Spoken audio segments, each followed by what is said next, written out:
arcane etchings, art updates, righteous replays, magic item remodeling, some league love, a new island, and more coming at you in this update for Clash Quest.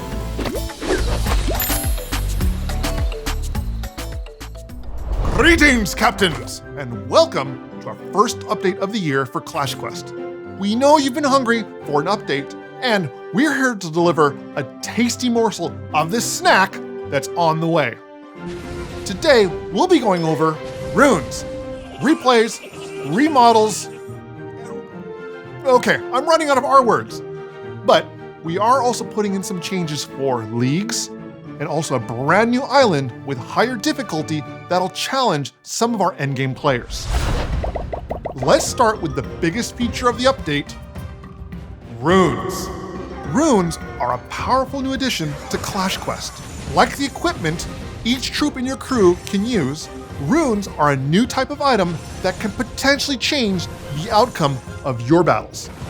We've all seen superhero movies where the main character activates their superpower at the most dramatic moments in the movie. Runes can be seen as something akin to a unit superpower. Strong and possibly game-changing, runes can swoop in and save battle at the most opportune moment. So in some ways, runes function similar to equipment items. Each troop in your crew has a slot for one rune, and each rune has 4 levels that can be upgraded. When you first obtain a rune, it will start off at level 1. However, how you use a rune is quite different than your equipment or how you use consumable magic items. Runes require a trigger event in order to activate, and they have a % chance to activate during one of 3 situations. The first is when attacking, regardless of the group size of your troops. The second is when being damaged by incoming attacks. And the third is at the start of a new turn. What triggers a rune's activation wholly depends on the rune and the troop in your crew. There will be 7 runes released in the update. Archer, Giant, Prince, Goblin, Barbarian, Wizard, and P.E.K.K.A will all receive a rune, but we do plan on releasing additional runes in future updates. But you say, okay already, what does a rune actually do? As we said, each rune will do something different based on the troop and the rune. For example, when attacking, Archer's rune will grant her a 5% chance to cast a piercing magic arrow down the same column of enemies. Runes add a new layer of complexity to how you play Clash Quest. Adaptability as new situations arise are part of the skills needed to progress in the game. But finding those satisfying moments when your actions have a surprisingly big impact is one of the most gratifying aspects of what makes Clash Quest fun. Runes can give you those cool clutch moments that can cause big shifts in your game to your advantage. What about my troops' runes? As we mentioned earlier, we're releasing 7 runes for the game in this update. But don't worry, these puissant pugilists will get runes as well. We've play tested several cool ideas for them, and we're finalizing their special powers. Another feature we're adding to the game is replays. Not only is this a great feature for our amazing content creators, it also allows clan members to share clutch battles, cool strategies, and awesome moments without having to turn on screen recording all the time just to capture those singular situations.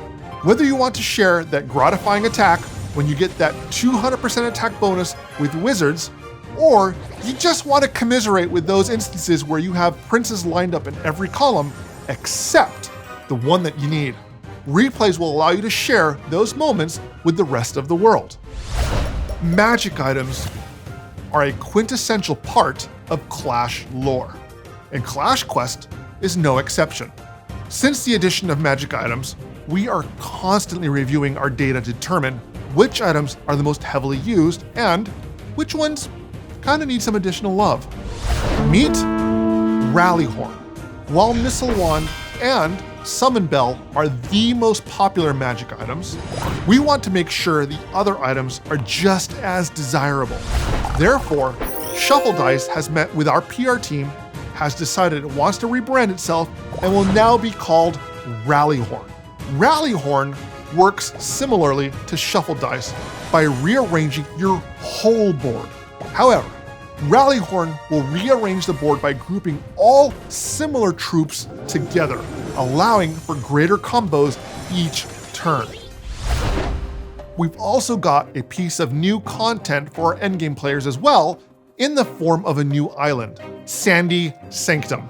This new island will feature harder challenges with new defense levels, giving you that extra bit of challenge for those who are maxed out. A minor change we're adding is updated art for troop icons and various parts of the UI.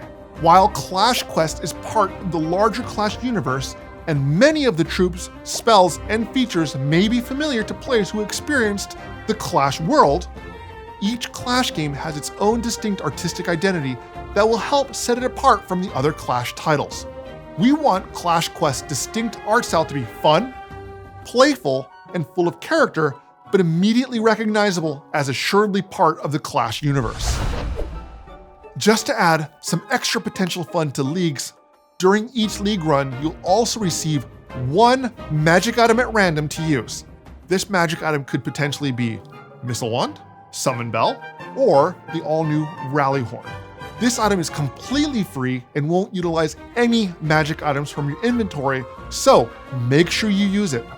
We've got a few other bug fixes and minor changes going into the game that we haven't listed today, like, well, this is one that you guys have been asking us for. Bomb Miner's bombs will explode before your crew steps on it, thus preventing your troops from taking damage by your leftover explosives. Gotta love that one. Thanks for joining us. Keep an eye out for our official patch notes when we release them. Make sure you leave a comment below and click the like and subscribe button. It does help out our channel tremendously. So thanks for joining us. I'm your captain, signing off. And we'll catch fire. Am I burning? Am I on fire? I'm sure the community is tired of seeing me dance in the outros.